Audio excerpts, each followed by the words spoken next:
présente le Père Paul-Marie Mba.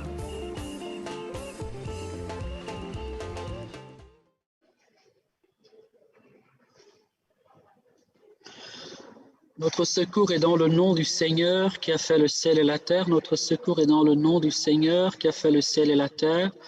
Notre secours est dans le nom du Seigneur qui a fait le ciel et la terre. Seigneur notre Père et notre Dieu, nous voulons t'offrir ce temps d'enseignement, ce temps de formation. Nous te demandons le secours de ta grâce, te demandons ta lumière, te demandons ta force. Nous te demandons également d'être le maître de cette connexion, afin que nous puissions parler de celle que tu t'es choisie pour fille, celle que tu as choisie dès avant la création de toutes choses pour en faire la mère de ton Fils bien-aimé, ton Verbe incarné, notre Seigneur et notre Sauveur. Seigneur, nous t'offrons ce temps d'enseignement afin que par lui tu viennes éclairer, afin que par lui tu viennes, nous t'en supplions, Seigneur, fortifier la foi de tes enfants. Viens bénir tous ceux qui nous écouteront.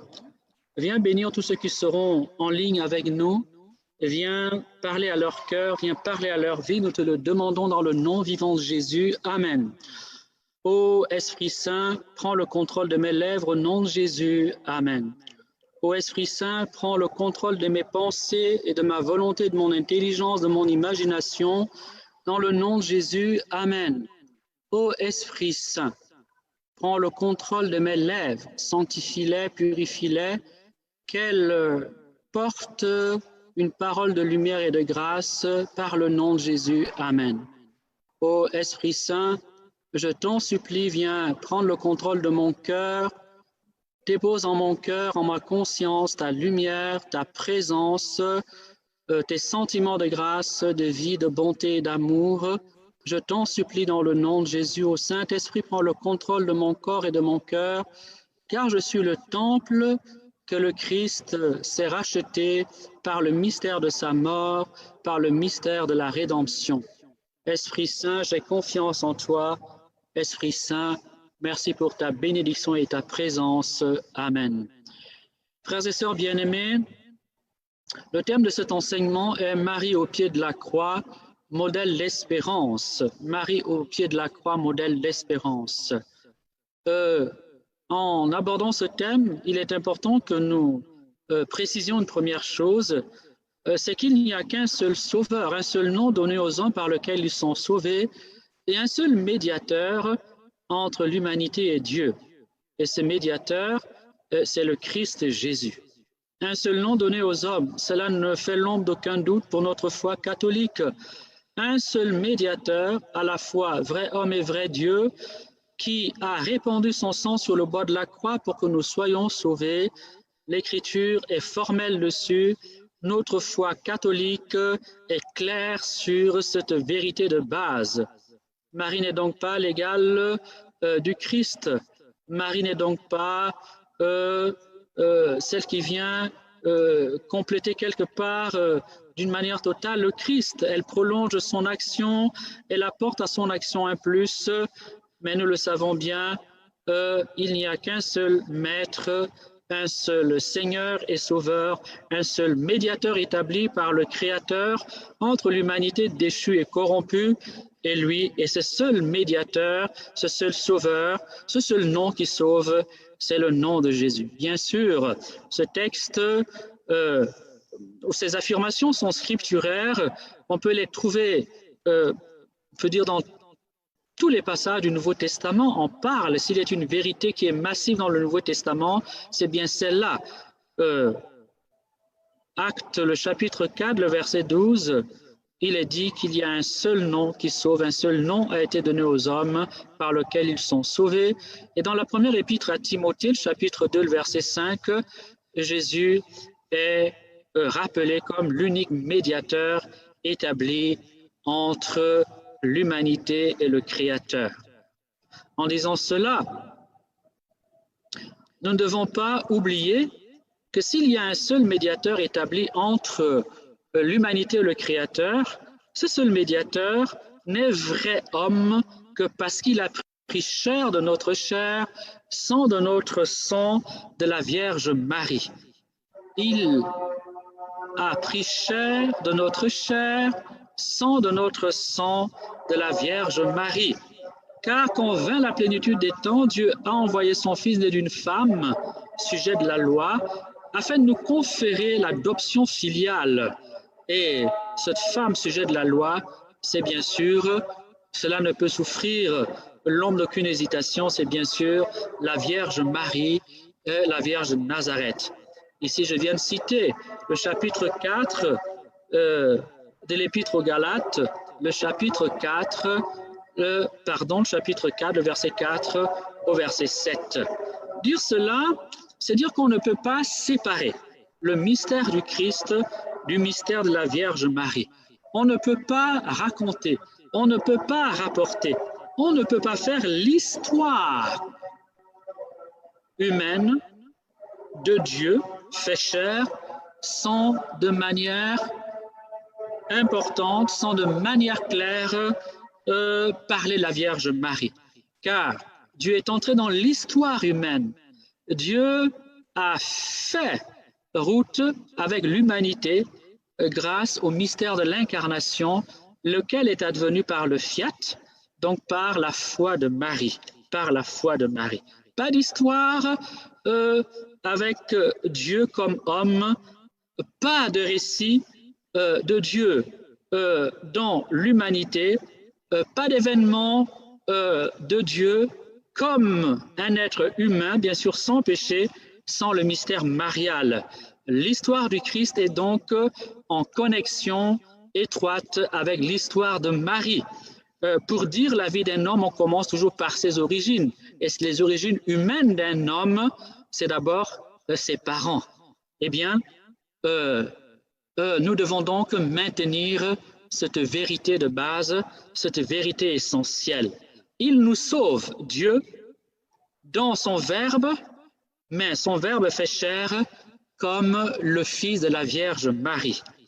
Il y a donc une solidarité, un lien fort, un lien étroit, je dirais un lien plus fort que ne peuvent être les liens de fer et les liens d'acier entre Jésus et Marie, parce que la chair de Jésus a été tissée avec la chair de Marie, parce que le sang de Jésus a été conçu à partir du sang de Marie.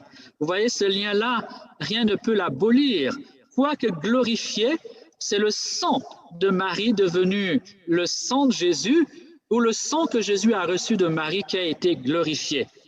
Personne ne peut gommer ce lien de sang. Il est éternel. Il est advenu une fois pour toutes, même dans la gloire du ciel. Celui qui a été glorifié dans le mystère de la résurrection reste éternellement, reste à jamais le Fils de l'humble Vierge de Nazareth. Et nous comprenons pourquoi la Vierge Marie a pu chanter que le Seigneur a fait pour elle de grandes choses, qu'il a jeté sur elle l'humble servante, son humble servante, son regard, et qu'il a réalisé pour elle de très grandes choses, au point qu'elle dira prophétiquement que désormais toutes les générations sont appelées à la dire, à la proclamer bienheureuse. Oui, il nous sauve comme le Fils de la Vierge Marie, et ce lien entre Marie et Jésus est plus fort que la mort. Ce lien entre Jésus et Marie est plus fort que les liens de fer, que les liens d'acier, car nul ne peut défaire ce lien du sang entre Jésus et Marie. Mais ce lien de sang, avant de l'être, est d'abord un lien surnaturel. C'est-à-dire que c'est un lien qui est au-dessus de la nature, qui dépasse tout ce que l'ordre naturel peut établir. Quand on parle de réalité surnaturelle, on parle de réalité qui transcende la nature humaine. Dieu, le Verbe de Dieu, celui qui habite éternellement le sein du Père, et par qui Dieu a fait toutes choses, et pour qui Dieu a fait toutes choses, eh bien ce Verbe, mes bien-aimés, fait chair, c'est lié à la nature humaine, et cette liaison, cette jonction, cette union avec la nature humaine s'est opérée dans le sein de la bienheureuse Vierge Marie, grâce à sa disponibilité, grâce à sa foi, grâce à son amour pour la volonté de Dieu. Ce sont donc des liens surnaturels. Et comme j'essaie de le dire, comme je peux, les liens surnaturels sont des liens au-dessus de la nature. L'ordre de la nature intègre bien sûr l'ordre matériel, c'est-à-dire le monde minéral, le monde végétal, le monde animal, le monde humain, mais également le monde des anges, car les anges font partie de la nature, ils font partie de l'ordre créé. Lorsque nous parlons des liens surnaturels ou du surnaturel, nous parlons des mystères qui sont au-dessus de tout ce que Dieu a créé, donc qui sont au-dessus du monde des anges. En disant cela, voyez donc que si on peut séparer le fer avec du fer, si on peut séparer des liens d'acier, si on peut défaire la nature, si on peut même quelque part arriver à assouplir ou à défaire des liens de nature spirituelle, les liens surnaturels, qui sont donc des liens d'un autre ordre, et ici des liens divins, eh bien ces liens-là, rien ne peut les défaire, rien ne peut les couper. Donc, lorsque nous parlons donc de Jésus, vous voyez donc, nous affirmons de lui qu'il est Dieu qui a pris un nom humain. Oui, il y a donc une solidarité intime entre Marie et Jésus, que honnêtement, un croyant lucide, un croyant loyal, un croyant un tant soit peu clairvoyant ne peut gommer, ne peut nier cette solidarité, cette unité entre l'histoire de Marie et l'histoire de Jésus, ou l'histoire de Jésus et l'histoire de Marie. Lien surnaturel, lien de sang, lien de grâce, car c'est la grâce qui établit des liens surnaturels. C'est parce que Dieu offre à l'homme la grâce qui est sanctifiante, qui est transformante. Nous allons employer un mot qui est divinisante. La grâce de Dieu nous confère la nature divine par participation et par adoption. Voilà de quoi sont faits les liens de Marie. Mais ces liens surnaturels qui vont engendrer des liens de sang entre le Verbe et la Vierge Marie, établis par la grâce, vont se réaliser par la foi de Marie. Par la foi de Marie. C'est par la foi de Marie que chante Élisabeth, bienheureuse celle qui a cru, bienheureuse celle qui a cru, elle qui a dit qu'il me soit fait selon ta parole, après que l'ange lui ait signifié que rien n'est impossible à Dieu et rien n'est non plus impossible à celui qui croit. Par la foi de Marie, donc par la coopération active de Marie, elle a dit oui. La première femme avait dit non au projet de Dieu. Celle-ci, la Vierge Marie a dit oui. Et son oui est lourd de signification, son oui est lourd de conséquences pour notre humanité. Mais bien aimés, la foi est donc aussi ce grand mystère qui unit le Verbe fait chair, dont notre Sauveur, le seul médiateur, à la Vierge Marie. Et encore une fois, au risque de me répéter, la foi est capable de l'impossible. Tout est possible à celui qui croit et rien n'est impossible à Dieu, nous enseigne l'Écriture sainte. En disant cela, j'aimerais maintenant que nous fassions un pas de plus dans l'enseignement que je me propose de vous donner au sujet de l'espérance de Marie. Si Marie est liée à Jésus, et réciproquement si Jésus est lié à Marie, par la grâce, donc par le surnaturel, par le sang, par la foi, Jésus est lié également à Marie par l'amour, un amour des plus intenses, un amour des plus puissants, un amour des plus profonds, un amour des plus saints, un amour des plus transformants. Les liens qui unissent Marie et Jésus sont des liens d'amour, des liens de charité, un amour qui n'est plus simplement un amour humain, un amour surnaturel. Car c'est par la foi que Marie conçoit le Verbe de Dieu dans sa chair. C'est parce qu'elle croit qu'il me soit fait selon ta parole, dit-elle, que le Verbe va faire chair de sa chair, prendre sang de son sang. L'amour qui unit donc Marie et Jésus est un amour capable de tous les sacrifices, capable de tous les dépassements, car ce n'est pas seulement un amour humain, un amour maternel ordinaire. Déjà l'amour humain naturel, l'amour humain maternel et filial, nous les savons, riches de beaucoup de dépassements. Une mère est capable quasiment de se vendre pour sauver la vie de son fils. Une mère est capable de tous les sacrifices pour la réussite de son enfant. J'interpelle les femmes qui m'écoutent et qui me regardent. Vous en savez quelque chose. Le cœur d'une mère qui aime simplement selon l'ordre naturel. OK?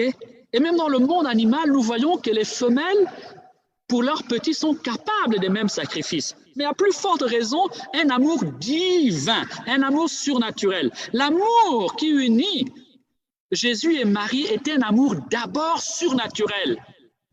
C'est donc un amour à la fois maternel et surnaturel, ou surnaturellement maternel, ou maternellement surnaturel. Comme l'amour qui unit Jésus à Marie est un amour filialement surnaturel et divin. On peut même dire divino-humain. Et dire cela, c'est affirmer des choses d'une importance, d'un poids absolument redoutable, mais bien aimé. Oui, Marie n'est pas seulement unie à Jésus par le sang, par le nom, on peut dire par la terre, hein, fils d'Israël, parce que fils d'Israël, parce que fils de la fille d'Israël, par les frontières géographiques, ou par une histoire, ou par des sentiments humains, ou j'ai envie de dire même pour les mêmes intérêts. Non, cet amour est divin, il est divin. Cet amour est surnaturel. Il a donc le plus de poids possible. Il a donc le plus de force possible. Il a donc une densité, un poids absolument unique. Cet amour de Marie, mes bien-aimés, pour Jésus et de Jésus pour Marie, rien ne peut le séparer. Rien ne peut le défaire. Et c'est pour cela que j'ai tantôt affirmé que les liens d'amour qui unissent Marie et Jésus sont plus forts que des liens de fer, que des liens d'acier. Le matériel peut être défait, même nos liens humains peuvent être défunts, que ce soit des liens d'amour. Il arrive qu'un homme rejette sa femme, il arrive qu'une femme rejette son mari, il arrive que des enfants rejettent leurs parents ou que les parents vomissent leurs enfants. Cela est déplorable, oui, mais nous le savons, cela ne fait pas partie de l'amour surnaturel, qui est fidèle jusqu'à l'extrême. Mais bien aimé, l'amour est donc ce qui unit fondamentalement Marie à Jésus. Dire cela, c'est dire que Marie, parce qu'elle aime surnaturellement, et c'est le propre de l'amour surnaturel de Jésus, comme n'importe quelle mère, plus que n'importe quelle mère, par-delà ce que peut une mère ordinaire, Marie s'est consacrée à la personne de Jésus. Marie s'est consacrée à la personne de son fils. Naturellement, une maman se dévoue, se voue, se consacre, se livre, se sacrifie au bien-être, à la réussite, au succès de son enfant. Ici, il n'y a absolument aucune raison qui nous permet de penser le contraire de l'amour de Marie pour Jésus. Elle s'est donc consacrée corps et cœur à son fils, ce que fait l'humble mère, la mère la plus, j'ai envie de dire pécheresse, ce qu'elle fait naturellement. Je ne vois pas pourquoi on pourrait l'interdire de la Vierge Marie, qui aime Dieu avec toute la puissance de la foi et toute la puissance de la plénitude de grâce qu'elle a reçue d'en haut. Marie s'est consacrée à la personne de son Fils, mais cela signifie aussi que Marie s'est consacrée à la mission de son Fils. Cette mission lui a été révélée, nous le savons, de par le récit de l'Annonciation. Luc, le chapitre 1er, le verset 26 à 38. À l'Annonciation, l'ange lui a expliqué quel était l'avenir, le futur de cet enfant. Donc Marie savait que cet enfant était l'espérance d'Israël, que cet enfant était le Messie attendu, annoncé par les prophètes, désiré par les patriarches, aimé mystérieusement et recherché par tout le peuple d'Israël. Oui, elle s'est consacrée à la personne de son Fils et elle s'est consacrée à la mission de son Fils. L'amour le veut. Il n'y a pas besoin de citer quelques textes bibliques, quoique tout à l'heure, nous allons passer aux textes bibliques. Il suffit de comprendre. Donc, quelqu'un qui me dit, c'est écrit où? Je lui répondrai deux choses. C'est écrit entre les lignes et c'est écrit dans les lignes. Et la deuxième chose, je lui répondrai, c'est écrit dans le cœur de ta mère. C'est écrit dans ton cœur. Femme qui m'écoute, tu sais que cela est vrai. Fils qui m'écoute, si tu as une mère, tu sais aussi que cela est vrai. Et même si ta maman t'a rejeté, tu sais très bien que tu cherches désespérément l'amour de ta mère. Et plus on a été rejeté, plus on a eu des embrouilles avec sa mère, plus on apprécie la valeur d'une mère. C'est pour ça qu'un enfant qui est orphelin, quand il voit la maman des autres, est ému jusqu'aux larmes. Il est brisé parce que lui aussi aurait voulu connaître. Lui aussi aurait voulu être soutenu, accompagné par la tendresse d'une mère. La dernière fois où j'ai pleuré douloureusement, c'est lorsque j'ai perdu ma mère. Ces choses-là, on les comprend lorsque la maman n'est plus là. Oui, une mère, c'est ce qu'il y a de plus beau, c'est ce qu'il y a de plus profond, c'est ce qu'il y a de plus irremplaçable. Alors, permets-moi de sortir de mon propos. Si tu as du mal à aimer ta mère, il n'est pas encore trop tard. N'attends pas qu'elle meure. Dis-lui que tu l'aimes, même si tu n'as rien à lui offrir. Maman comprendra que tu n'as rien à lui offrir. Offre-lui au moins ta présence. Offre-lui un peu de ton temps. Donne-lui un peu de ton affection. Toi qui as grandi dans ses bras, toi qui as été réchauffé par ses bras, toi qui as été nourri à son sein, toi qui t'es nourri de son lait, toi qui as reposé et dormi sur sa poitrine, donne-lui un peu de ton temps, donne-lui un peu de ton affection, donne-lui un peu, de tes sentiments. Oui, elle a droit à ce réconfort, ta mère. Alors, je ferme la parenthèse et je reviens à une vérité que maintenant je veux vous donner de comprendre. Si Marie aime autant Jésus, et personne ne peut dire le contraire,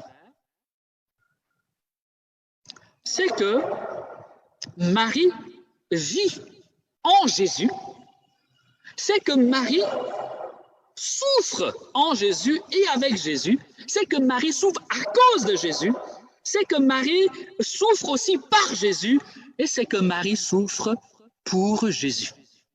Ça fait beaucoup d'affirmations, permettez-moi de tenter de les déployer. Qu'est-ce que je veux dire? Je veux dire ceci, quand on aime profondément une personne, on ne peut pas être indifférent à ce qu'elle vit.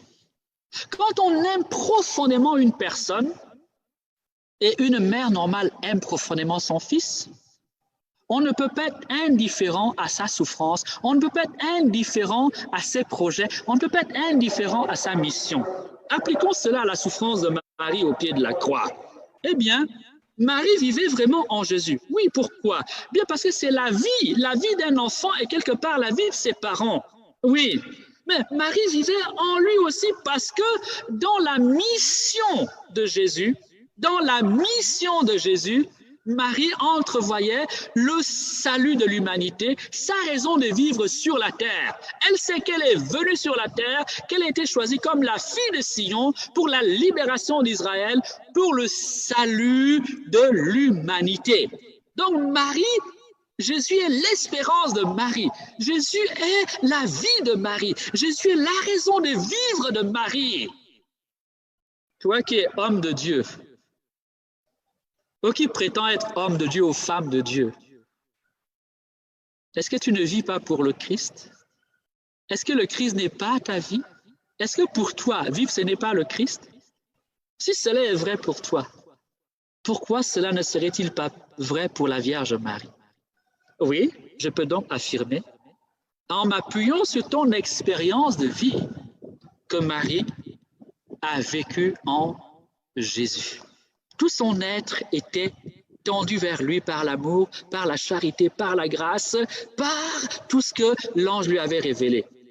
Mais à cause même de cela, de ce mystère d'amour, de ce mystère de solidarité, de cette histoire commune, de ces liens de sang, de ces liens surnaturels, tout cela en même temps, eh bien, Marie va souffrir avec Jésus. Avec Jésus, c'est-à-dire à ses côtés. Pas contre Jésus, on peut être à côté de quelqu'un, contre la personne, mais souffrir à côté de Jésus, c'est-à-dire elle va accompagner Jésus dans sa souffrance, comme elle l'accompagnera dans sa mission. C'est écrit où? Je réponds, c'est écrit dans ton expérience de vie, donc c'est écrit dans ton cœur. Mais je réponds aussi, c'est écrit dans les Écritures. Pourquoi? Eh bien, parce que nous voyons bien que la Vierge Marie, elle va être présente, elle est associée à toutes les souffrances du Christ dès les mystères de l'enfance. On veut tuer l'enfant Dieu, l'enfant Jésus, n'est-ce pas? C'est Marie qui porte cet enfant avec son père adoptif Joseph et elle va souffrir l'exil. Elle va souffrir l'exil avec Jésus. Elle va souffrir cette persécution avec Jésus. Elle va souffrir cette menace avec Jésus. C'est écrit où?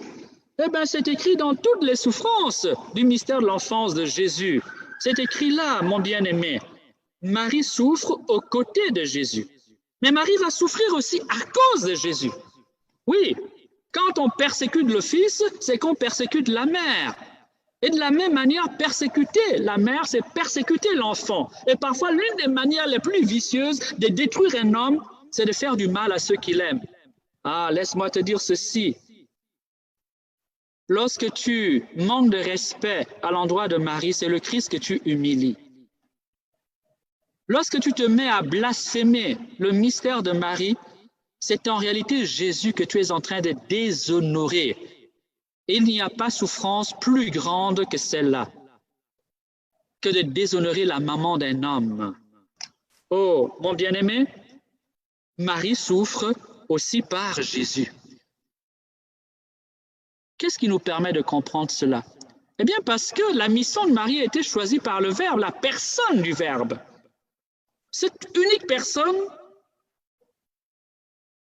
qui assume les deux natures humaines et divine en Jésus-Christ de Nazareth, cette personne divine, c'est elle qui a choisi éternellement la mission de Marie, qui a voulu que Marie soit sa mère. Jésus est le seul enfant qui a choisi sa mère comme Dieu. On va peut-être atterrir le dire de manière beaucoup plus concrète.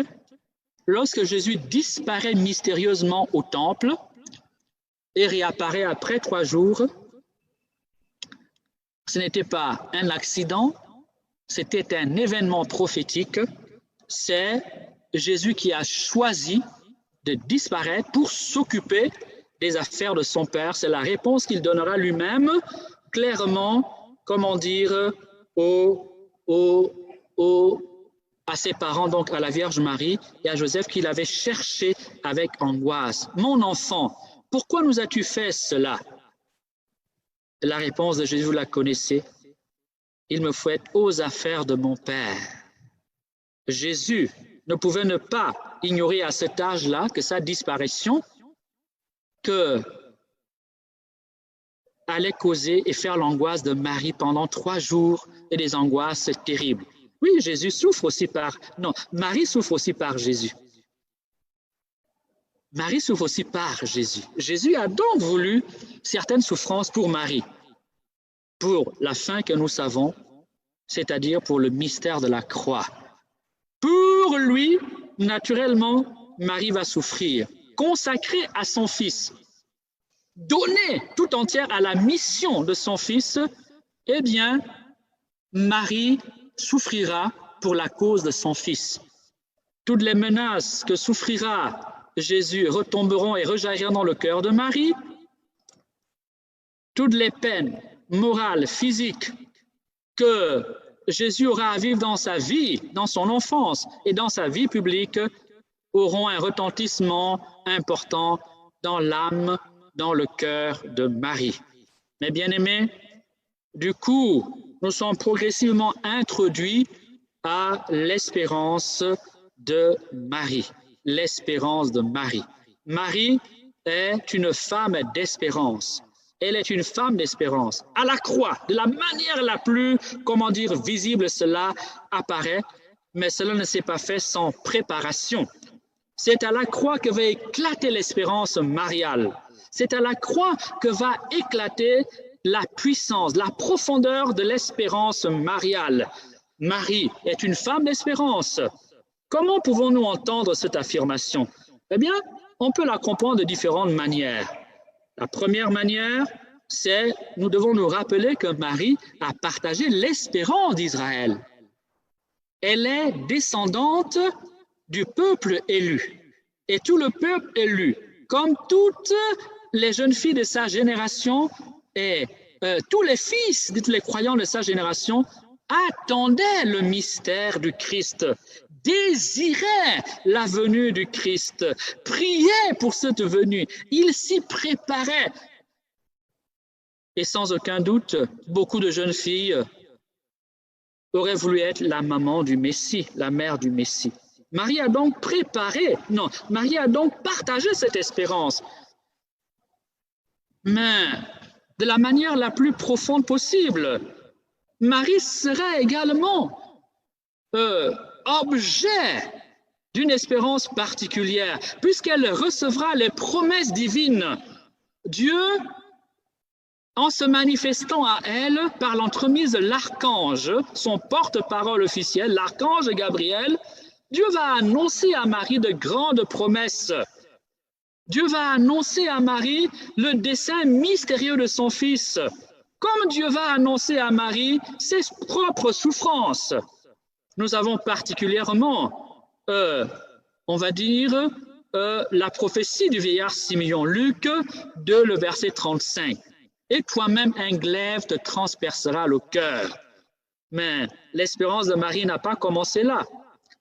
Elle s'enracine dans toute l'espérance des fils d'Israël, donc du peuple élu, et elle va prendre forme et se particulariser dans toutes les épreuves que Marie va vivre dès l'Annonciation. À l'Annonciation, une épreuve déjà qu'elle traverse, ce sera la possibilité pour elle d'être répudiée. Qui la croira? Ne sera-t-elle pas accusée d'être une épouse adultère? Ne sera-t-elle pas lapidée? Comment cela va-t-il se faire? Comment va-t-elle se justifier? Eh bien, Marie ne se justifiera pas, elle ne demandera même pas des comptes à Dieu, elle ne demandera pas à Dieu de lui expliquer comment il va faire pour la justifier. Elle attendra dans l'espérance, elle ne donnera pas de réponse à Joseph, quand bien même celui-ci était prêt, intelligemment, avec respect, à la répudier. Elle ne donnera aucune justification, aucune réponse, attendant que Dieu, le Maître et le Seigneur de l'impossible lui-même, se manifeste, lui-même parle en sa faveur. Et cela va advenir. Mais l'espérance de Marie va également se réaliser dans, on va dire, la nativité, dans la nativité. Une mère aurait bien voulu, toute mère veut donner à son bébé des conditions de naissance saine. Or, Marie devra mettre cet enfant dans la crèche, au milieu des animaux, de la ferme. L'espérance de Marie va également se manifester tout au long de l'exil. Ils sont pourchassés par le roi, comme la plupart des hommes de Dieu sont pourchassés par les tyrans de ce monde.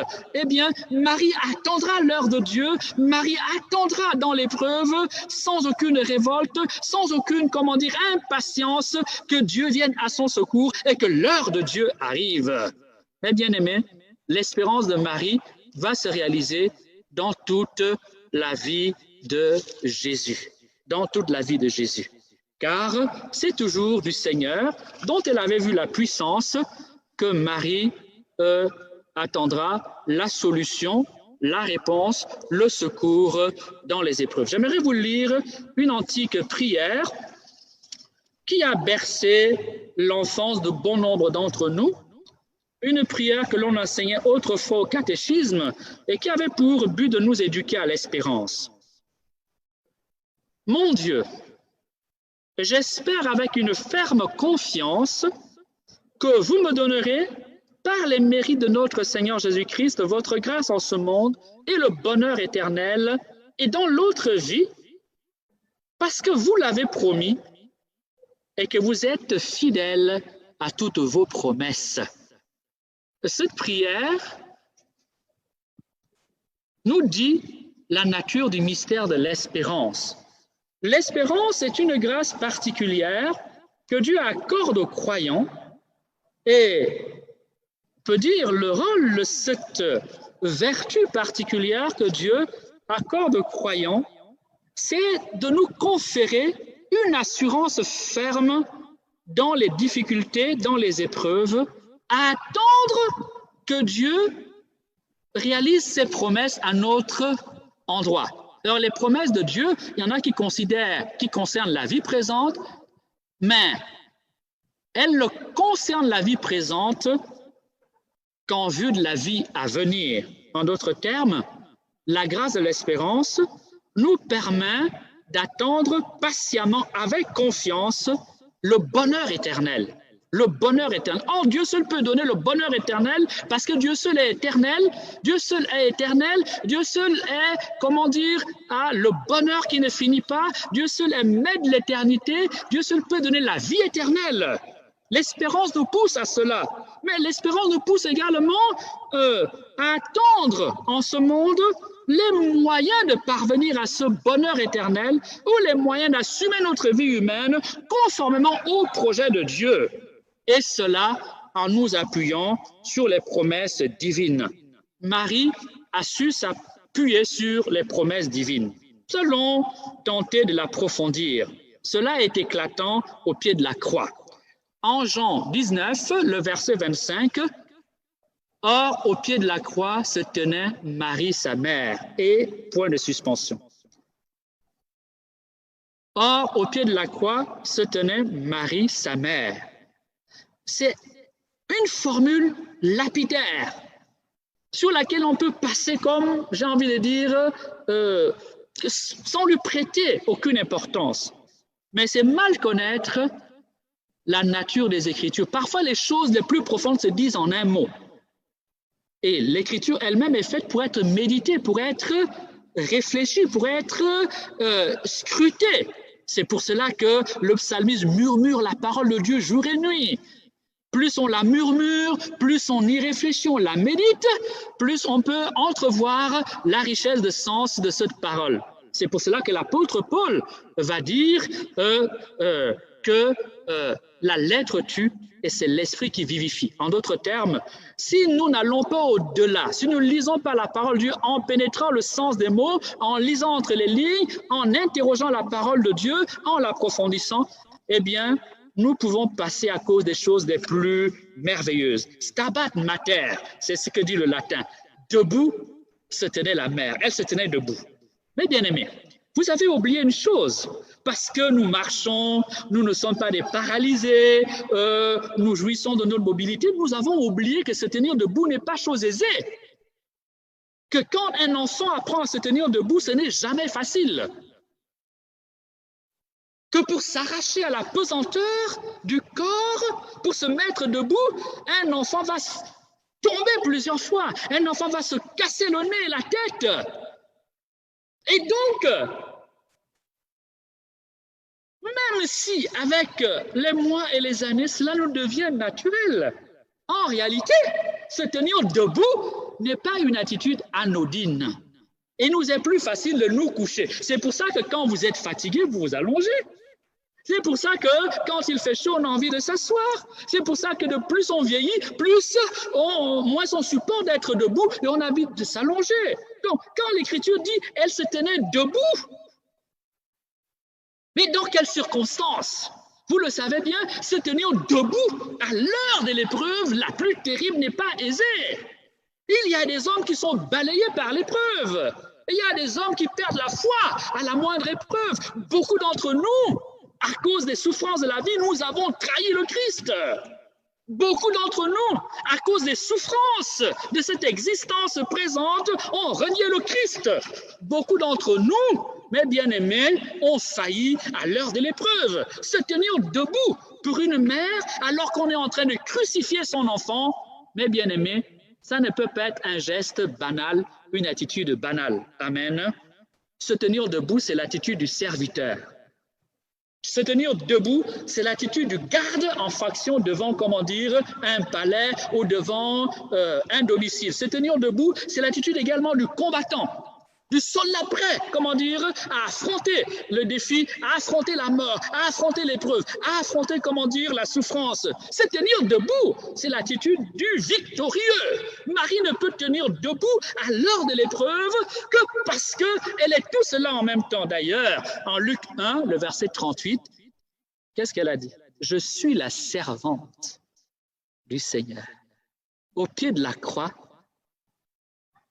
être debout pour elle signifie elle reste la servante, mais pas n'importe quelle servante, pas une servante qui se lamente, qui larmoie, qui accuse tout le monde, qui insulte les soldats qui tuent son fils ou qui accuse Dieu de l'avoir trahi.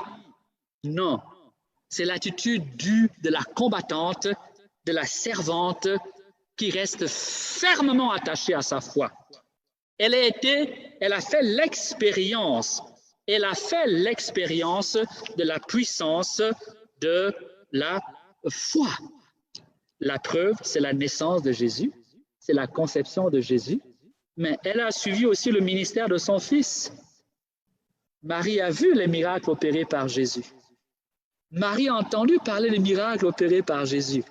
Marie, comme fille d'Israël, connaissait l'Ancien Testament. C'est la foi de son peuple. Cette foi est aussi culturelle, donc ça faisait partie de l'histoire de ses origines, de sa famille, l'histoire de son peuple. Mais bien aimé, si Marie a partagé l'espérance d'Israël, elle a assumé également le chemin d'espérance que Dieu avait tracé pour elle. L'attitude de Marie n'est donc pas passive. Quand l'Écriture dit qu'elle est debout, en fait, on veut nous faire comprendre que c'est tout son être qui reste ferme dans l'espérance, qui reste ferme dans l'espérance. Être dans l'espérance, c'est, comme je l'ai dit, avoir la ferme confiance que Dieu va réaliser sa parole. Que malgré l'épreuve, Dieu est fidèle.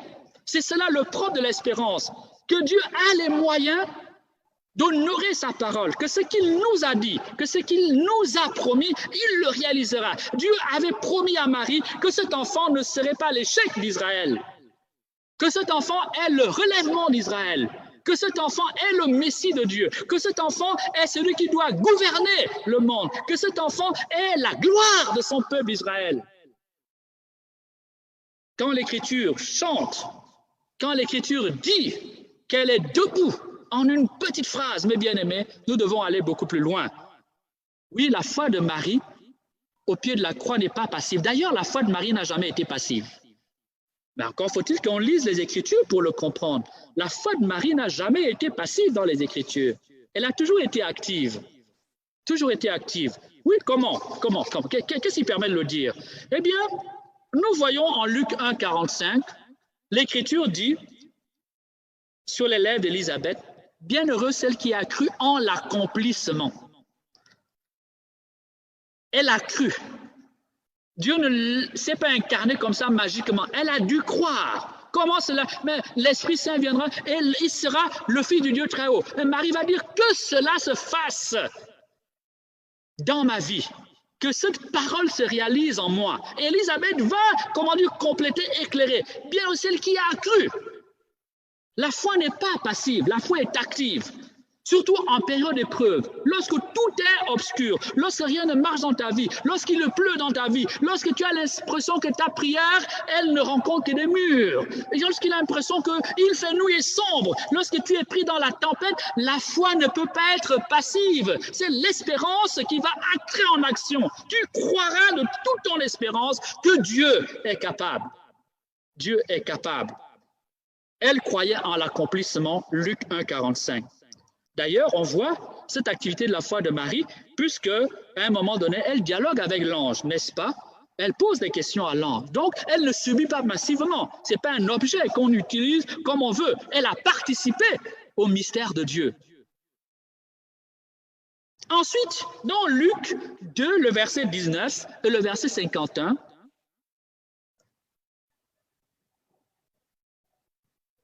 Marie a porté l'enfant Jésus au temple. Donc, sa foi est active. Mais ce qui est intéressant dans ce texte, Marie a perdu Jésus au temple pendant 3 jours. Elle l'a cherché pendant 3 jours. C'est aussi encore de l'activité. Elle est en mouvement. Sa foi est toujours active. Elle cherche. Mais en Luc 2, verset 19 et le verset 51, la parole de Dieu dit que Marie gardait tout cela dans son cœur et le méditait. Tout ce qu'elle vivait, tout ce que Dieu lui disait, tous les événements difficiles, elle ne se contentait pas, une fois que c'est fini, de continuer à vivre comme ça. Elle prenait le temps de les repasser. Et si on allait lire les différentes traductions, on dit elle repassait cela dans ses pensées.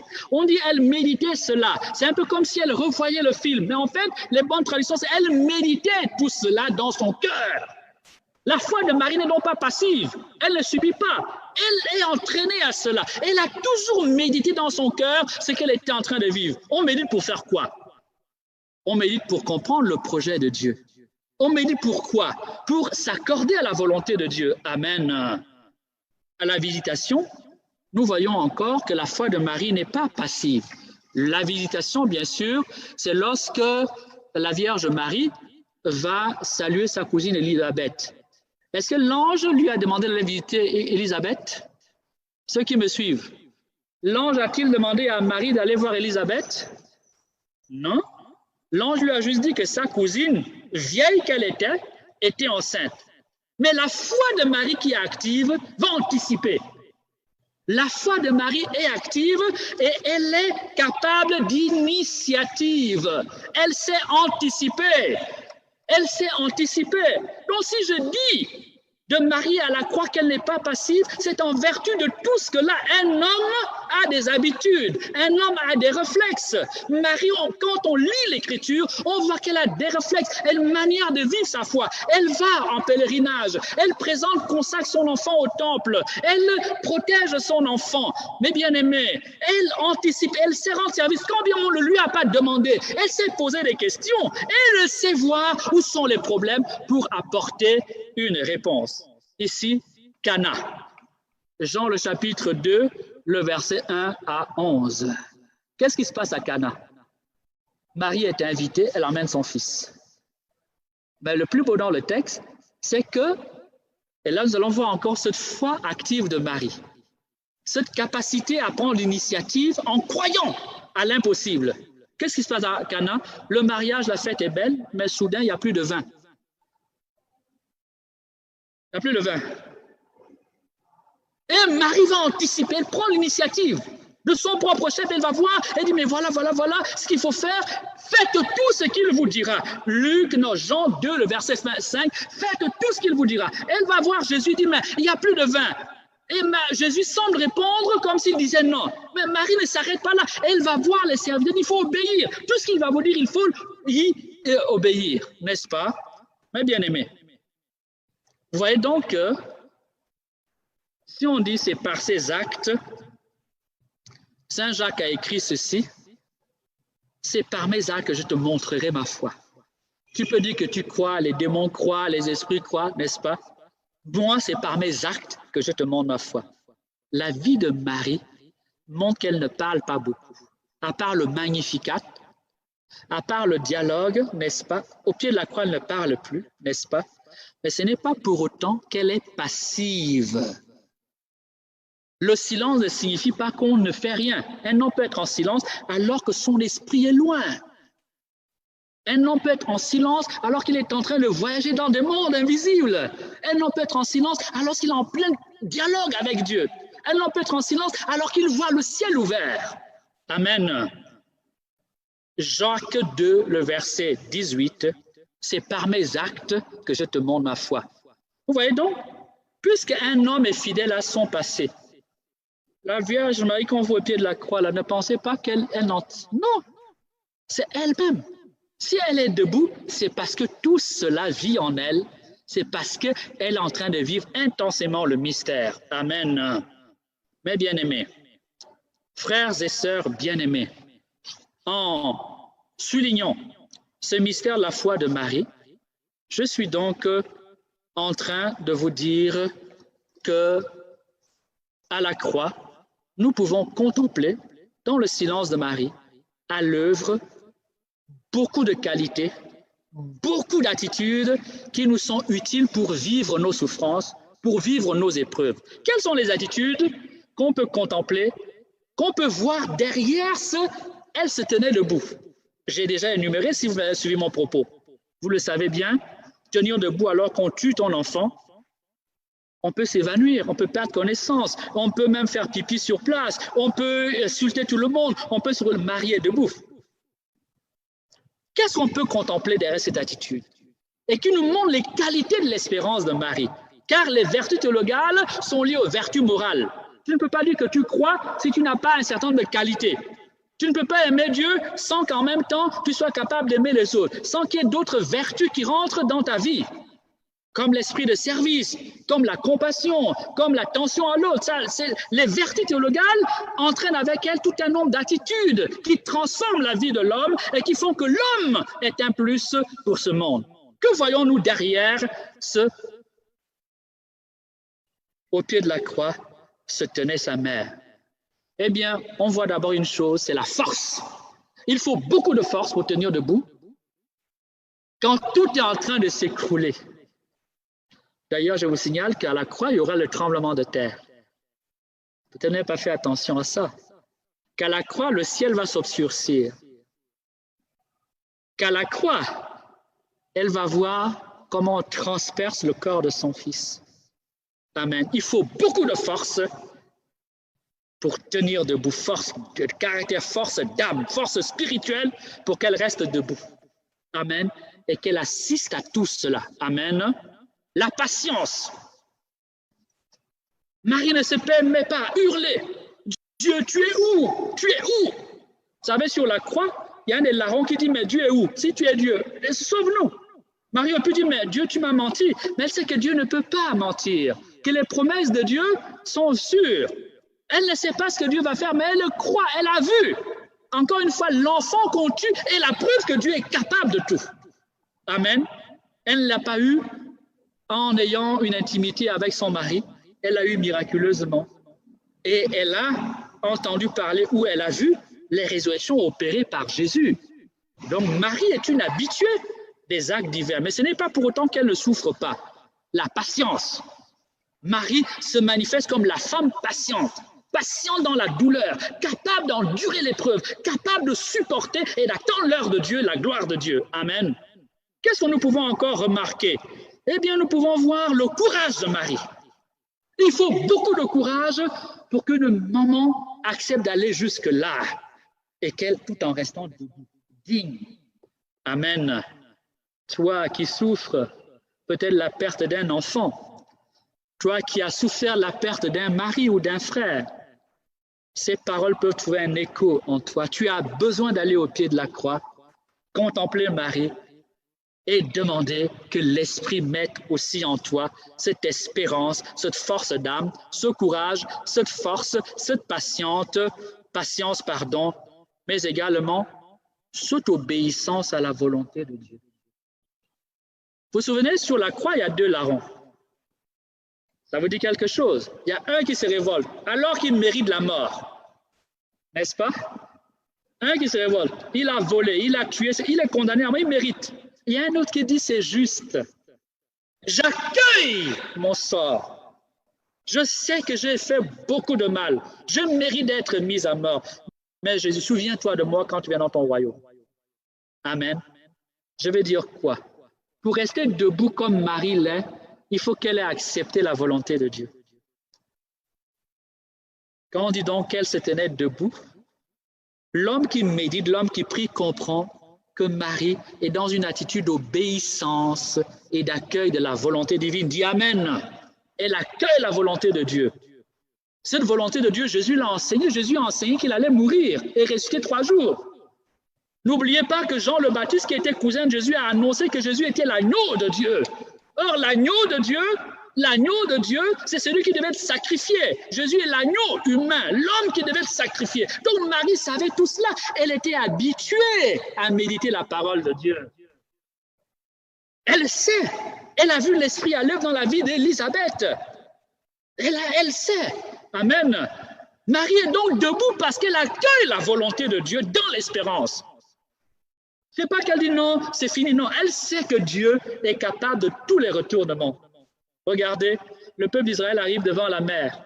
Les gens se révoltent. Mais Moïse, tu nous as amenés ici, pourquoi? On va nous tuer, Pharaon va nous tuer. Et puis au moment où tout le monde est désespéré, Dieu ouvre la mer. Amen. Dieu ouvre la mer en deux parts. Vous avez compris? Marie sait que Dieu est capable.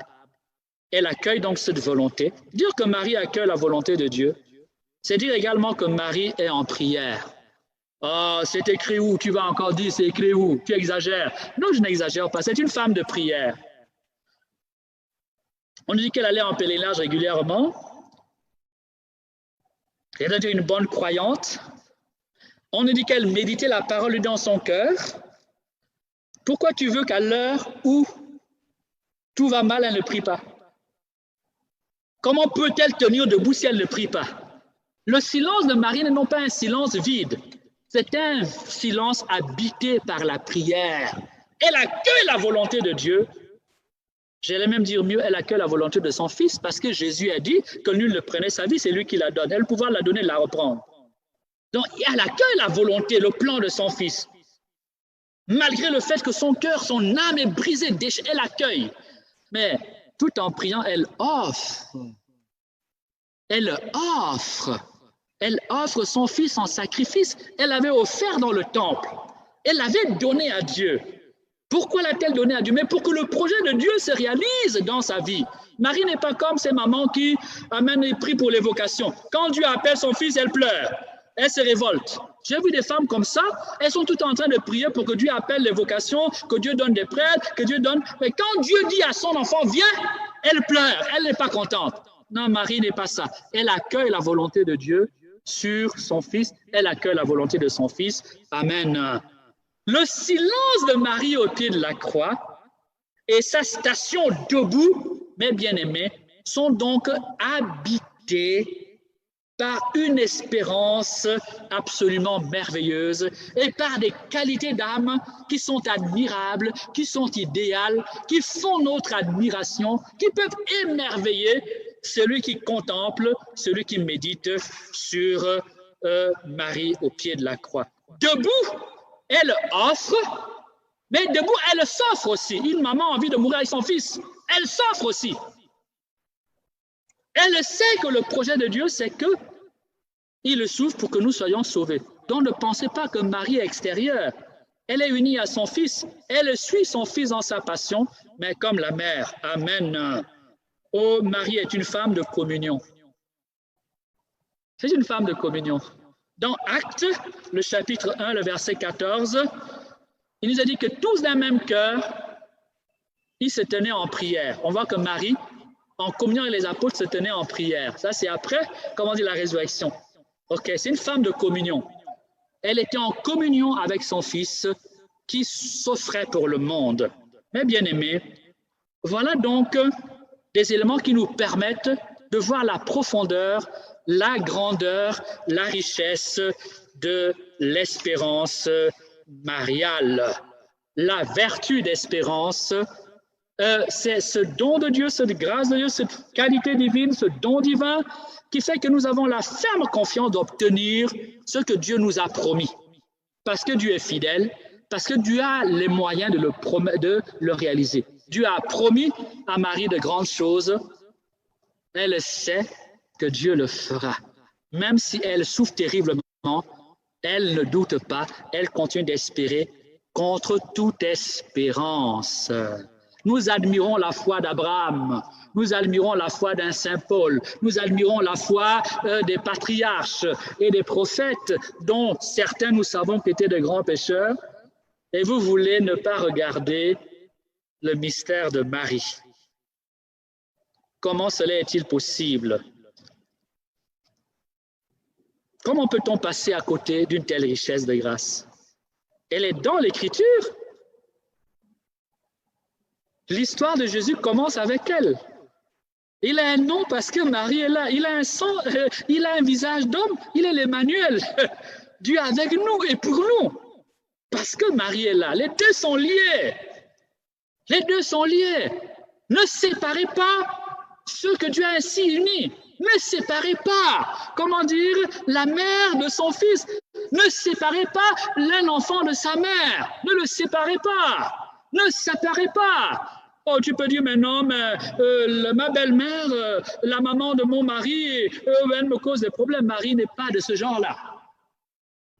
L'Écriture nous montre que c'est une femme humble, serviable, aimable, compatissante, méditative, contemplative, pleine de courage, pleine de force. Donc tu vois, Marie n'est pas la maman de ton mari qui te fatigue, ou Marie n'est pas la maman de ta femme qui te fatigue.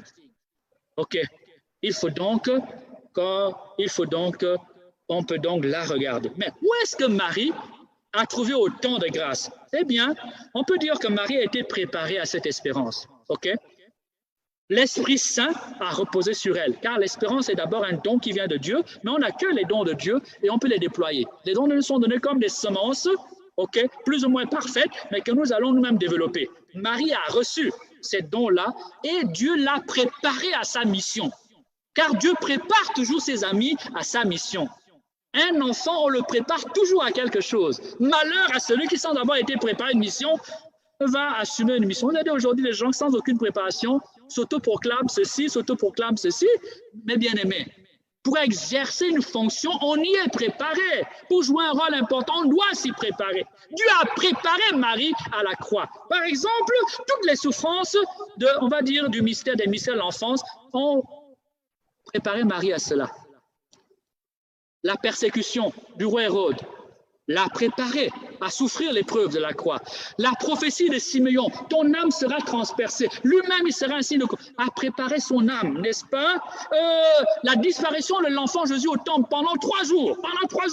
L'enfant que Dieu lui a donné. L'ange lui-même est descendu, c'est pour dire, c'est lui. Elle sait que cet enfant représente le salut de l'humanité. Pendant 3 jours, Marie l'a cherché avec angoisse, avec peur, dans des souffrances importantes, souffrances d'âme du cœur. Ces souffrances ont préparé Marie à cette épreuve. Amen. Les menaces que Jésus va vivre dans sa vie publique. Quelqu'un menace ton enfant, tu seras en paix?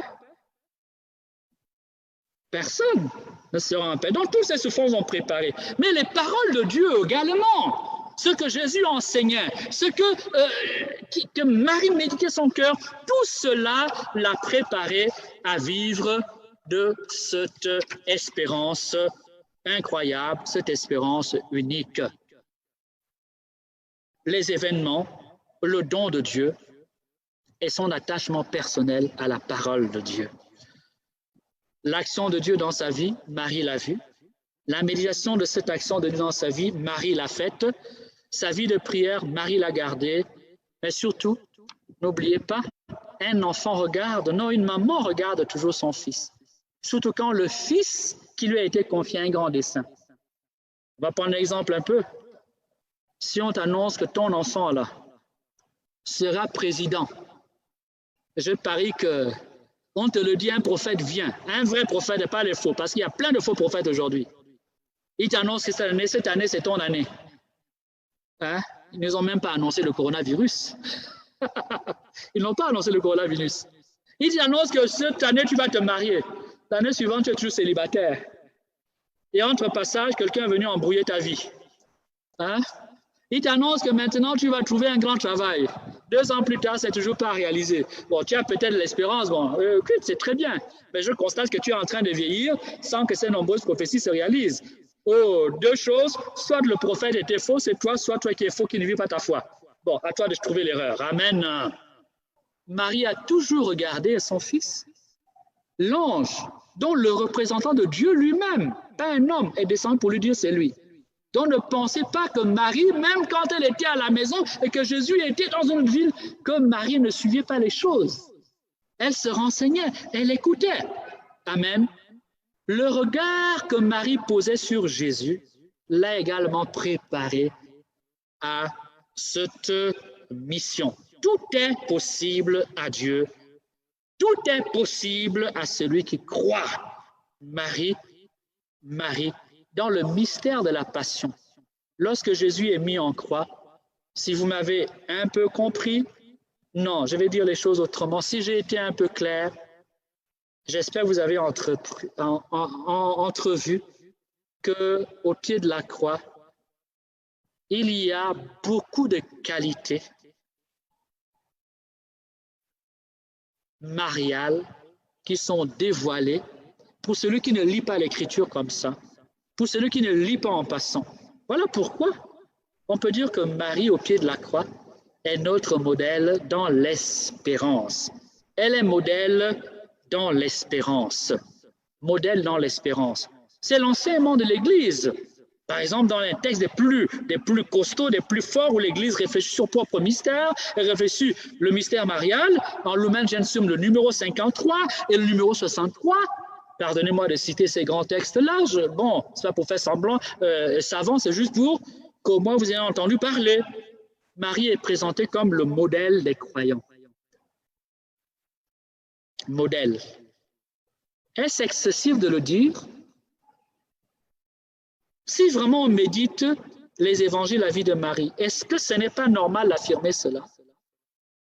De quoi a-t-on peur? Pourquoi aurait-on peur de le dire?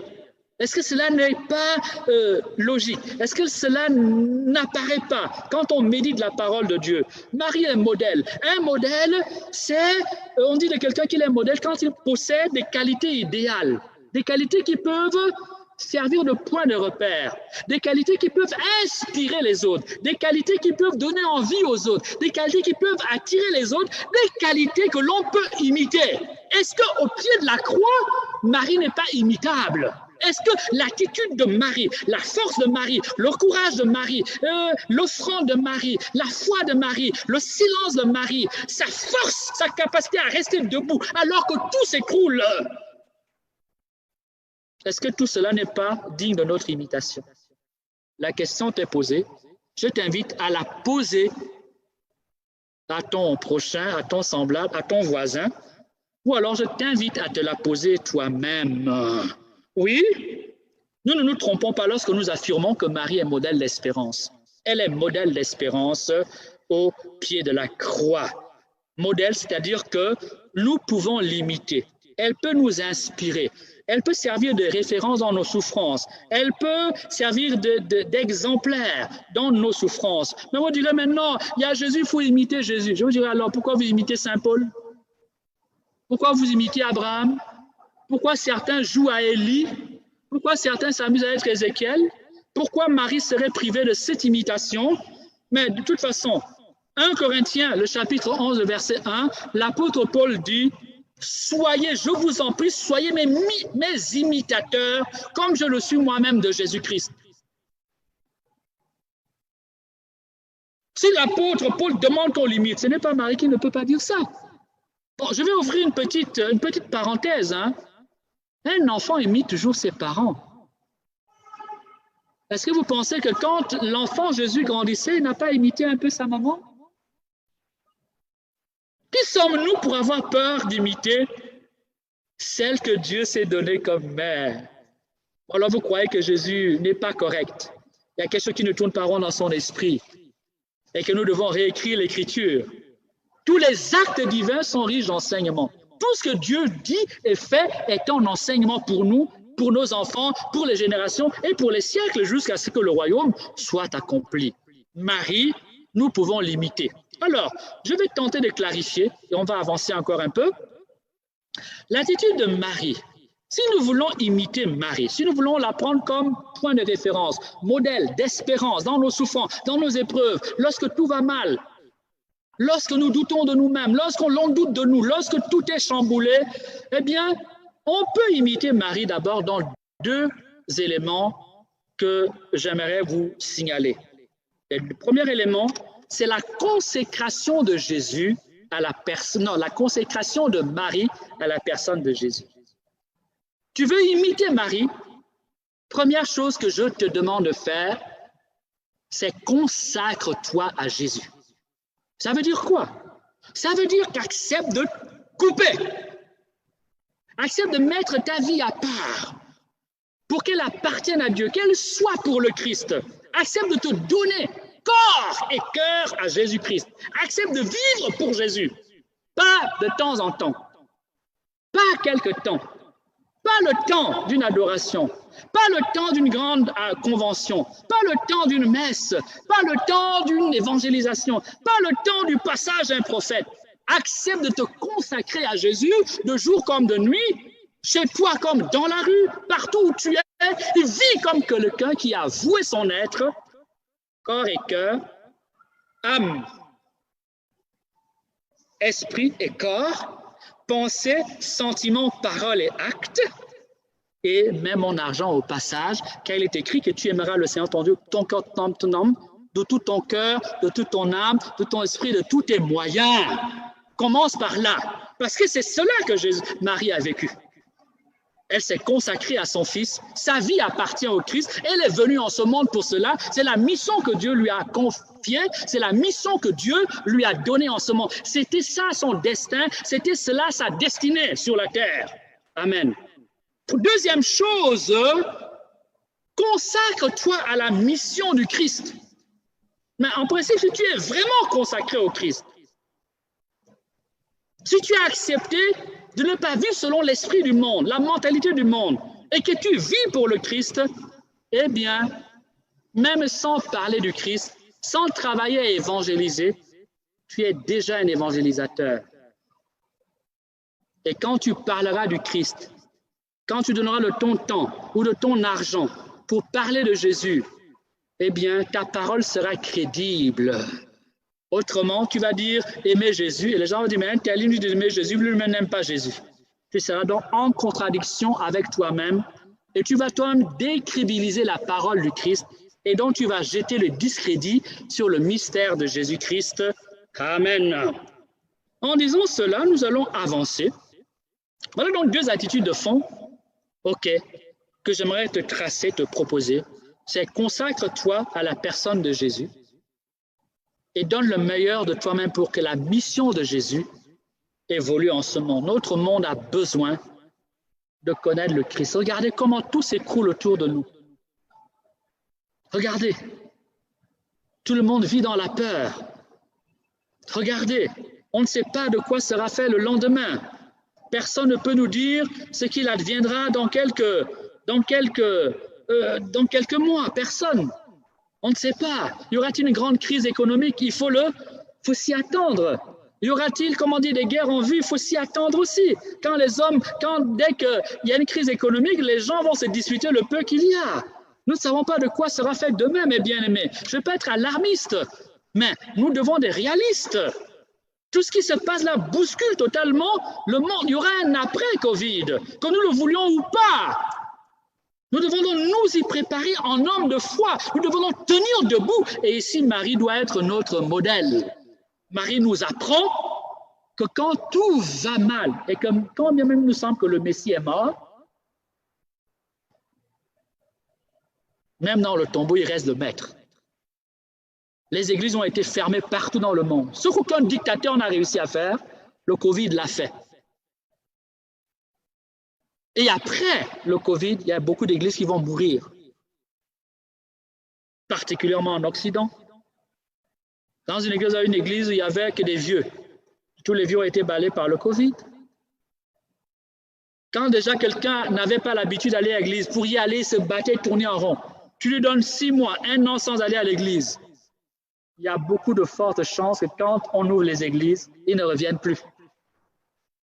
Mes bien-aimés, même quand le Christ nous semble mort, quand on a proclamé que Jésus est mort, que la foi est morte, que l'Église est morte, que Dieu ne sert à rien, que le mal a emporté, que Satan a gagné, nous devons rester debout comme Marie.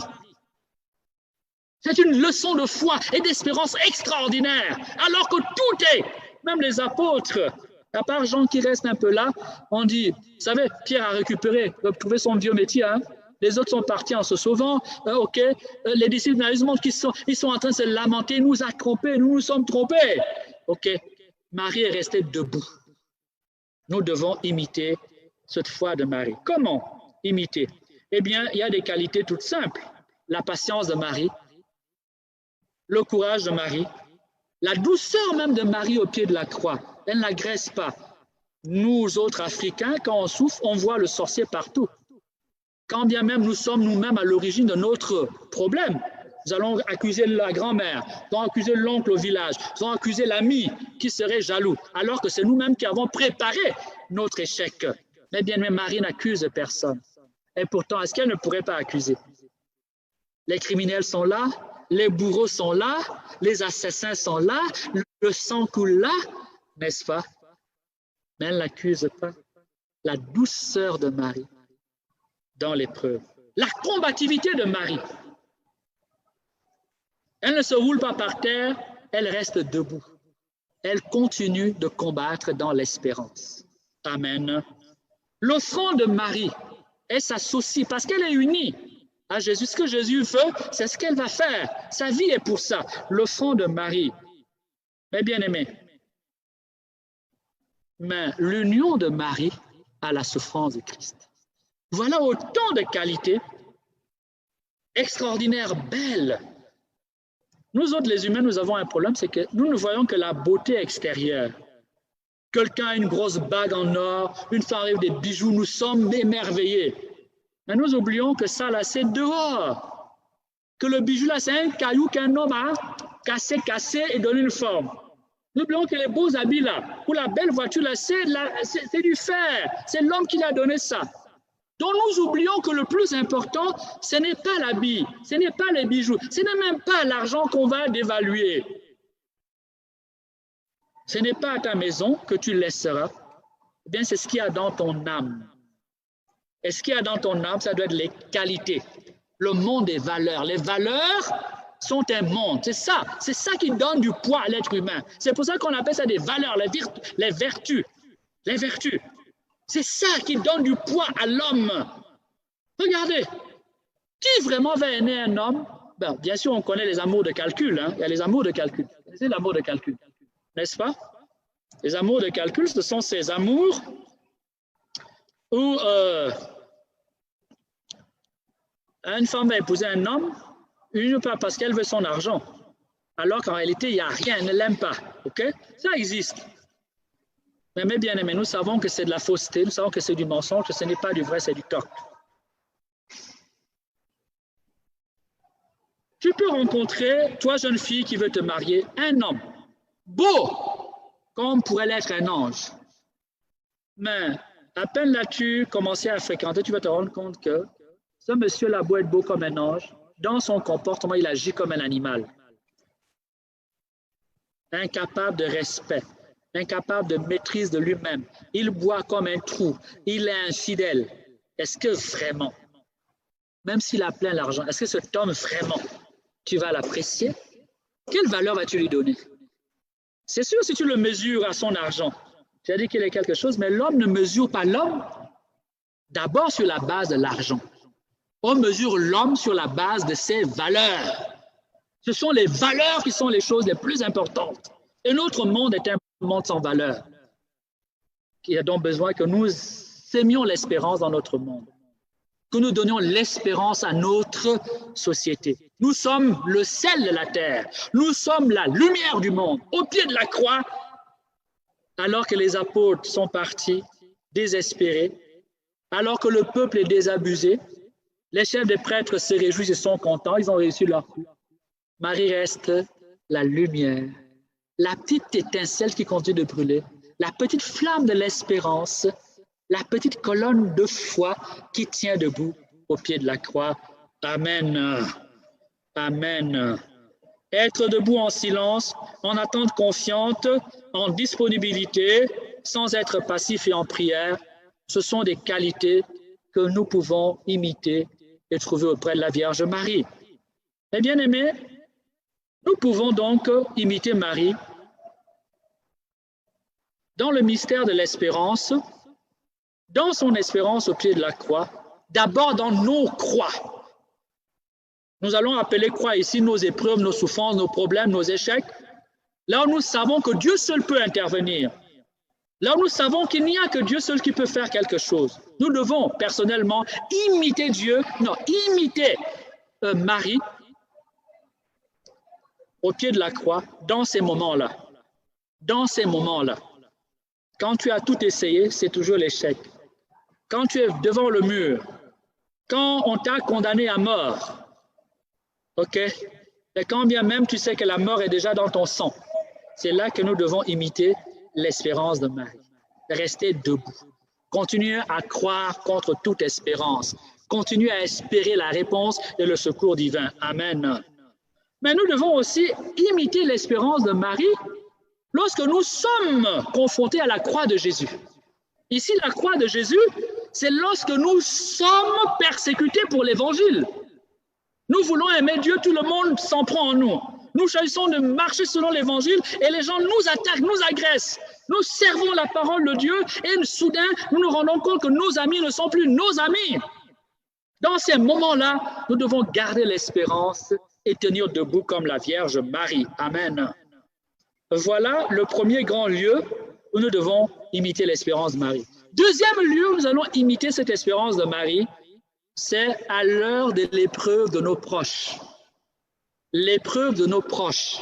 Chacun d'entre nous a un parent qui souffre, un ami qui souffre, un ami qui doute, peut-être un enfant, peut-être un époux, peut-être une épouse, peut-être un grand-parent, peut-être tout simplement ton pays qui est en train de s'écrouler et qui est en train de brûler. Peut-être ta famille qui est divisée, éclatée. Peut-être ton couple qui est en train de se disloquer. Eh bien, nous devons exercer l'espérance de Marie auprès de nos proches. Nous devons rester debout et continuer à croire pour eux, venir à leur secours, être pour eux un surcroît de foi, un surcroît d'offrande, un surcroît d'âme, un surcroît de courage, un surcroît de patience, un surcroît d'amour. Nous devons pouvoir insuffler à nos proches l'espérance de Marie quand ils ne tiennent plus. Je ne peux pas m'empêcher de donner un petit témoignage. Je vais le donner, non pas pour me glorifier, mais pour que le nom de Dieu soit glorifié. Il y a de cela 1 année et demie à peine. Un jour, je reçois dans ma communauté un coup de téléphone un soir, une de mes filles qui appelait d'une autre ville, de là où j'étais. Elle me dit, j'ai ma maman qui a été évacuée depuis la province jusqu'à la capitale. Elle a fait un AVC, elle est âgée. La dame avait plus de 60 ans, elle avait la septantenaire. AVC, le temps de la transporter, ça a fait des jours, elle arrive à l'hôpital. Les médecins disent, il n'y a plus rien à faire. Madame, on va la garder à l'hôpital ici, mais aucun traitement, rien du tout. C'est juste une question de temps. Elle peut partir dans quelques minutes, elle peut partir dans quelques heures, mais ce qui est sûr, c'est que elle est déjà morte. Même demain, elle ne vivra pas. Donc, les médecins ont suspendu aucun traitement. Le corps était là à l'hôpital. La famille était déjà au courant. Et ce soir-là, ma fille m'appelle et je décide avec un de mes frères, que j'aime beaucoup, Jean-Marie, d'aller prier urgemment pour cette maman-là. Quand on arrive à l'hôpital, je croise une de mes filles qui est infirmière. Elle me dit, mon père, c'est pour la femme qui est là-bas. J'ai dit oui. Elle dit, oh, mon père, c'est fini. Les médecins, le docteur même ont dit qu'il n'y a plus rien. On attend juste qu'elle meure pour libérer, l'envoyer à la maison. Mais on a reçu l'ordre de ne donner aucun traitement, rien du tout, parce que cliniquement, il n'y a plus rien à faire. On ne va pas prolonger que la famille dépense d'argent inutilement et tout. Je dis, ah bon? Je dis, bon, c'est pas grave, on va aller prier pour elle. Avec le frère Jean-Marie, nous sommes entrés dans cette chambre d'hôpital. Le petit corps était dans le lit, sans vie. Nous avons prié 30 minutes à peu près et nous sommes rentrés. Et nous avions prié avec foi en disant au Seigneur, tu es le maître de l'impossible, c'est son heure, que son heure advienne. Si ce n'est pas son heure, que tu peux encore faire quelque chose, fais-le. Nous croyons que tu es le maître et le Seigneur de l'impossible. Nous avons prié, nous sommes rentrés. Le lendemain, en début d'après-midi, un coup de téléphone. La fille m'appelle, elle me dit, mon père, devine quoi? Je dis, bon, elle est morte? Elle me dit, non, elle n'est pas morte. Je dis, c'est quoi? Elle me dit, mon père, quand les médecins sont revenus le lendemain, les infirmières, elle était assise dans son lit. Elle va bien. Les médecins ne comprennent pas et ils vont la libérer d'ici ce soir. Dieu est le maître de l'impossible. Dieu est le maître de l'impossible.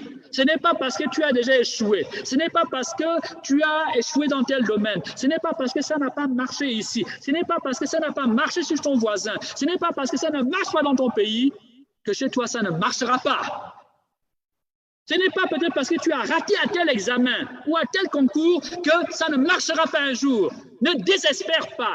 Tiens ferme la flamme de l'espérance. À l'école de Marie, je t'invite à te mettre. Amen, amen. Amen, amen. Vous voyez donc que, en réalité, nous pouvons imiter la Vierge Marie.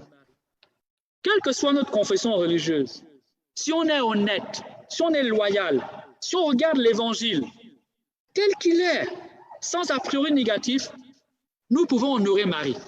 Oui, nous pouvons l'honorer.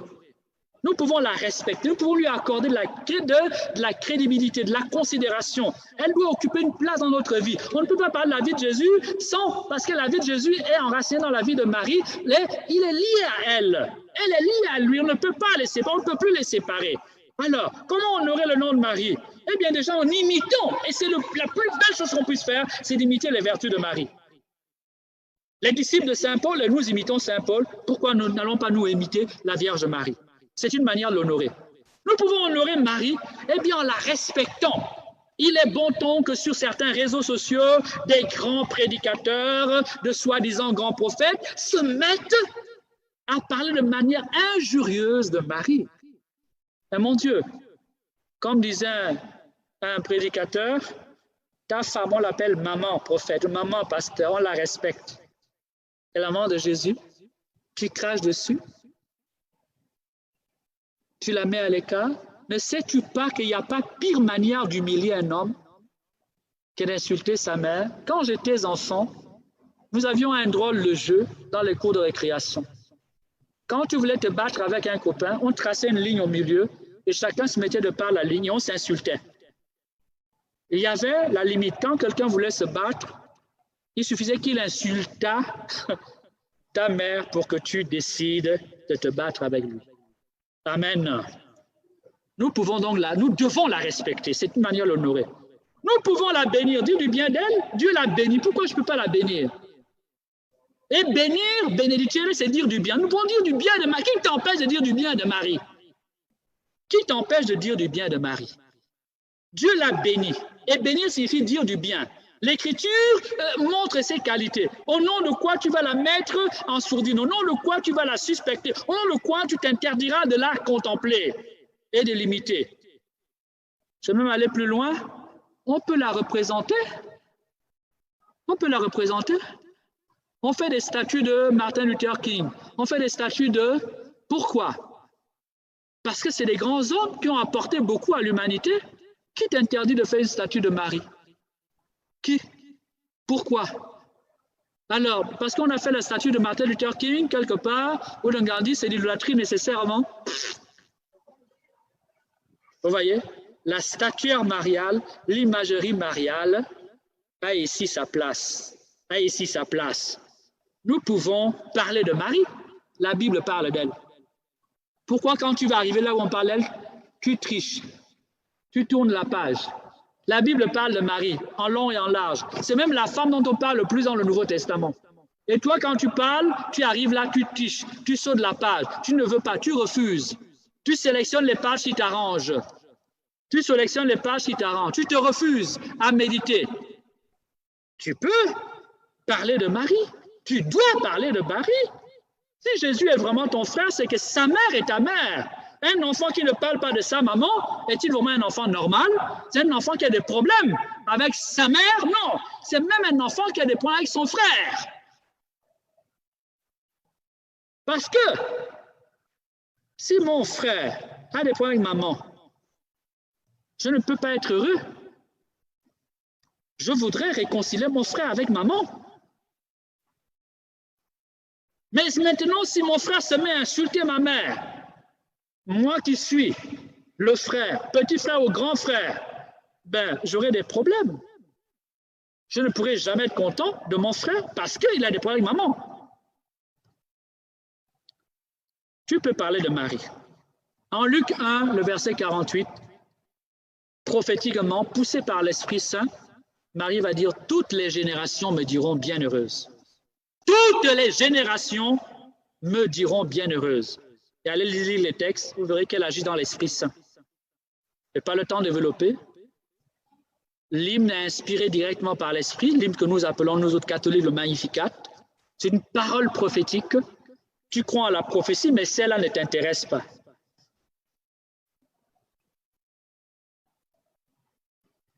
Mes bien-aimés, Marie a donc une place dans notre vie de foi.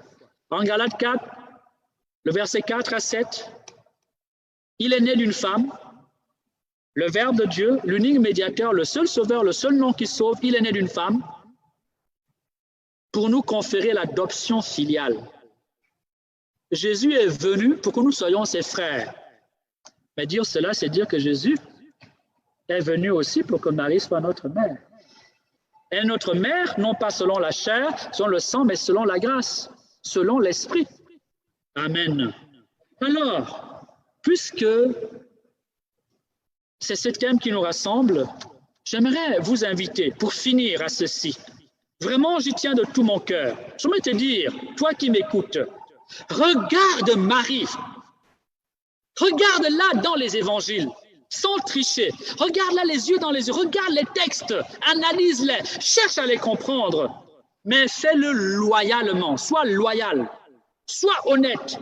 Regarde Marie avec tes yeux, avec ton intelligence, avec ton esprit pour comprendre, mais regarde aussi Marie avec le cœur de Jésus.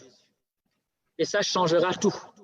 Si tu es loyal, si tu es honnête, si tu décides de regarder tous les textes qui parlent de la Vierge Marie en méditant, sans avoir peur, sans soupçonner, et si tu regardes Marie avec les yeux de Jésus et le cœur de Jésus, laisse-moi te dire, ma fille, mon frère, ma sœur, toi qui m'écoutes, que tu ne pourras pas ne pas admirer les merveilles que Dieu a réalisées en Marie. Le puissant a fait pour elle de grandes choses, saint est son nom. Alors, les découvrons aussi belles, imitables. Tu vas l'aimer, parce que ce qui est beau, on l'aime. Parce que ce qui est idéal, on l'aime. On est séduit, on est attiré. Premier conseil donc, regarde Marie. Et ici, regarde là au pied de la croix. Lorsque tu es dans les épreuves, lorsque tes amis sont dans les épreuves, et je prolonge, regarde Marie au pied de la croix. Quand notre monde est secoué par l'épreuve du Covid et de toutes sortes de guerres, toutes sortes de conflits. Imite-la. Imite-la. Rien ne t'empêche de l'imiter, quelle que soit ta confession chrétienne. Marie est une figure biblique. Et une figure biblique, pas des moindres, exemplaire. On la proclame bienheureuse. Elle a reçu beaucoup de grâce. Elle est la maman de Jésus. Jésus l'a choisie pour mère. Elle a communiqué le Saint-Esprit à Jean le Baptiste et à Élisabeth. Et quand on la regarde au pied de la croix, c'est une femme vertueuse, c'est une grande femme, c'est une femme d'espérance. Tu peux l'imiter, tu dois l'imiter. Tu dois la regarder et reproduire ce qu'elle a fait. Ne dis pas non, il n'y a que seul. Non, non, non, tu peux le faire. Si cela est valable, 1 Corinthiens 11, le verset 1, si cela est valable chez Saint Paul, qui dit « Imitez-moi comme j'imite le Christ », cela est aussi valable pour Marie. Oui, les enfants imitent toujours leurs parents.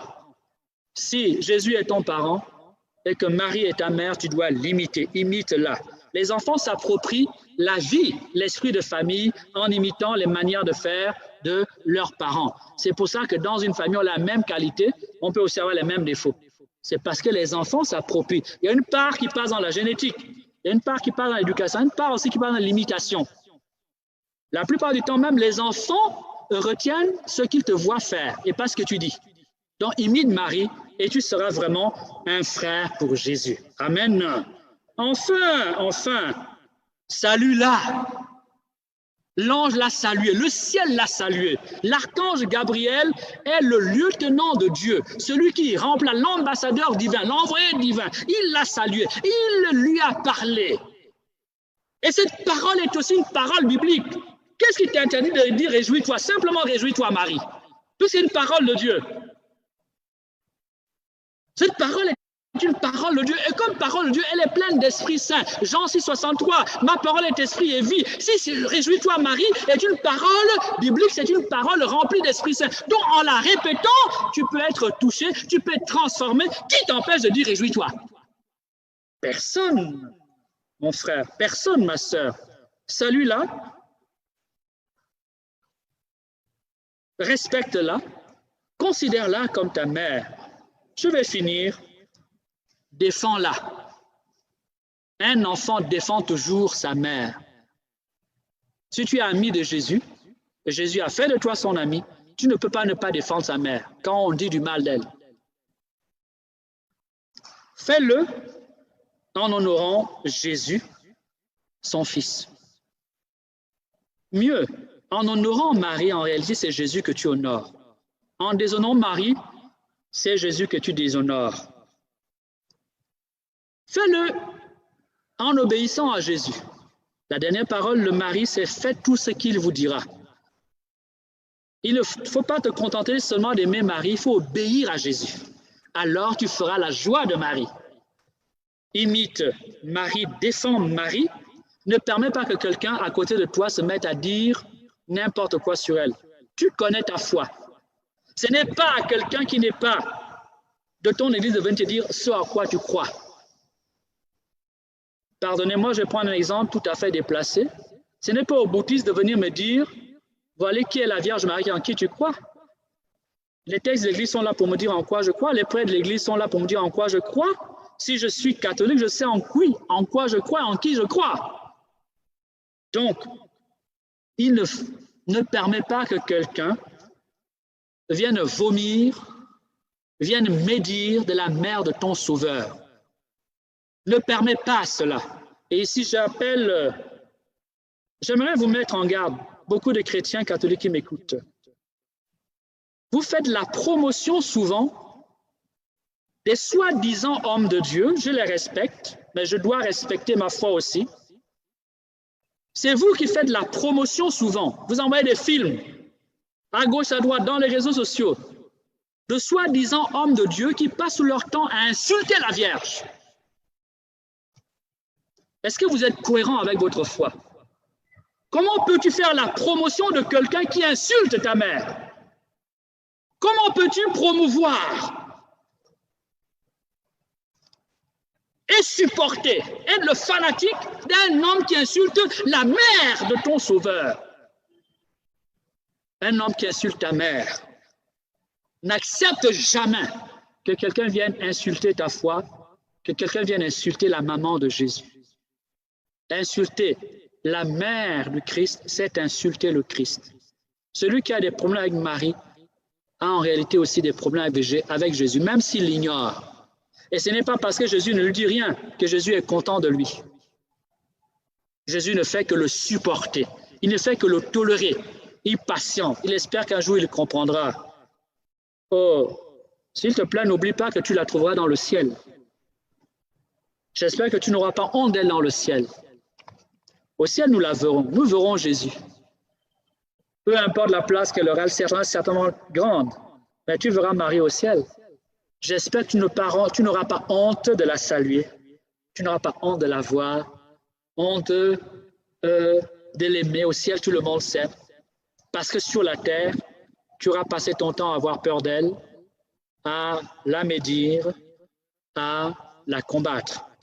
Bien-aimés, demandons maintenant au Seigneur le secours de sa grâce et la prière de sa mère pour que nous aussi, à l'heure où notre monde est ébranlé, où le monde est secoué par la mort, par la menace de la mort, par la pandémie, par la peur du lendemain, peur du travail, perte de la vie, perte de l'avenir, crise financière peut-être, guerre peut-être, et cette grande peur qui est diffusée d'une vaccination dont on ne sait pas ce qu'elle pourrait être. Je t'invite tout simplement à imiter l'espérance de Marie. L'espérance de Marie. Cette espérance exprime le moment où Jésus est mort. C'est quand tout est mort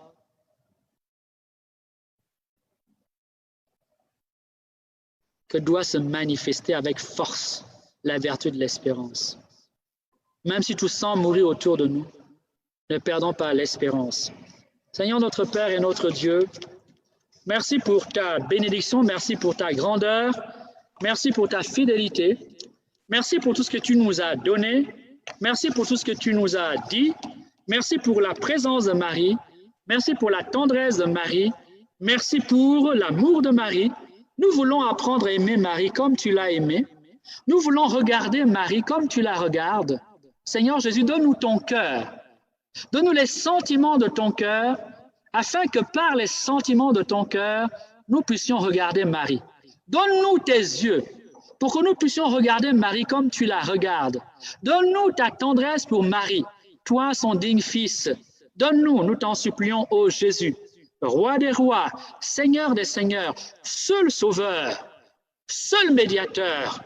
Donne-nous, nous t'en supplions, de ne pas avoir peur de recevoir Marie dans notre vie, de ne pas avoir peur de recevoir Marie dans notre cœur, de ne pas avoir peur d'imiter Marie, car ses qualités sont belles, ses qualités nous ramènent à toi, ces qualités élèvent notre cœur, ces qualités nous permettent de contempler ce que tu as fait dans son âme, ce que tu as fait par elle, ce que tu opères dans sa vie. Ô Seigneur, nous te le demandons, par le nom vivant de Jésus, ô Esprit Saint, nous appelons ta présence sur tous ceux qui nous regardent, sur tous ceux qui nous écoutent. Par le nom vivant de Jésus, Esprit Saint, viens les toucher. Au nom de Jésus, Amen. Esprit Saint, viens les visiter.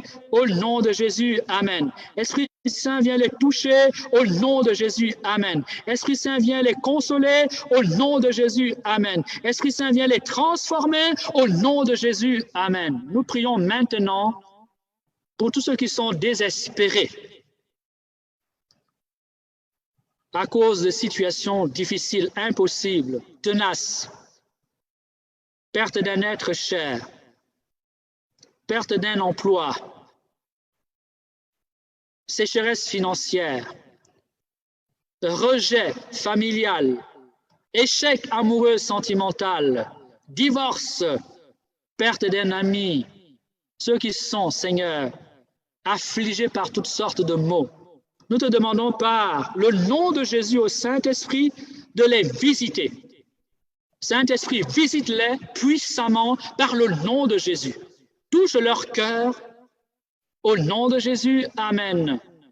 Console leur âme au nom de Jésus. Amen. Ô Vierge Marie, associe-toi à notre prière.